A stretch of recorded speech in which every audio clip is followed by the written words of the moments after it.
Greetings to all the dignitaries and judges present over here. Today, my poster presentation is about maxillary hollow bulb obturator. Oral cancers are most commonly occur in the tongue, lips, floor of the mouth, hard palate, soft palate, sinus, and the pharynx. The cancers of the oral cavity develop due to squamous cells found in the mouth, tongue, and lips. Squamous cell carcinoma is the most common cause of cancer in the oral cavity.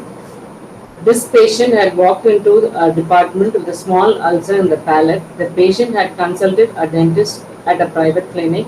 The patient was prescribed vitamins for about a week. The patient reported back to the dentist. There was no improvement in the ulcer and the patient continued to have pain.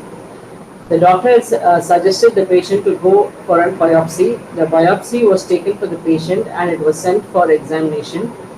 The report was analyzed and it was diagnosed as oral cancer.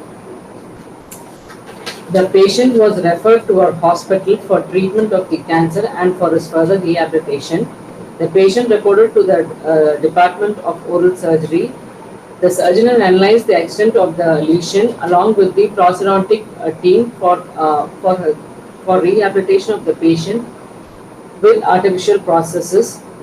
The teeth in the line of surgery and radiation were extracted and the patient was surgically operated. A conservative surgical approach was done and the palate was excised, following which the patient was sent to the Department of Prosthodontic Rehabilitation. The patient had a history of tobacco chewing and following which he had a small ulcer and it was diagnosed as cancer and the surgery was done on the patient.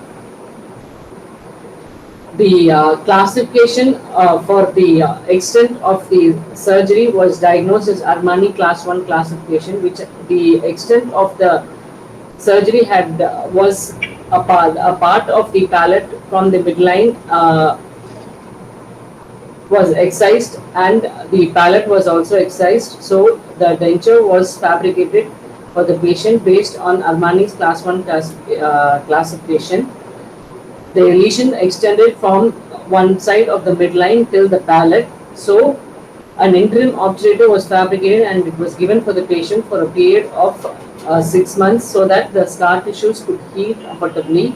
The patient was recalled at every interval around 1 month, 3 months and checked for the healing process in the surgical site. After 6 months of interim obturator treatment, the final processes was fabricated for the patient. The patient was called and a primary impression was taken, following which a special tray was fabricated and border molding was done and a master impression was taken. The occlusal rim was fabricated for the patient and the jaw relation was done and the casts were articulated and the teeth were set and the trine was checked for the patient. Then the denture was processed for the patient and the patient was called for the final insertion of the denture. On the day of insertion, the interferences were checked for the patient. The patient was told to wear his denture and the patient was told to report after a week for review. If the patient any difficulty in the denture was checked and it was relieved for the patient. The patient was called at regular intervals in a month's time and after 3 months and also 6 months follow-up was done for the patient. The patient's aesthetics was very good during insertion and the patient was able to perform his day-to-day activities and he was also able to chew and eat his food comfortably and the patient was very happy with the denture. Thank you.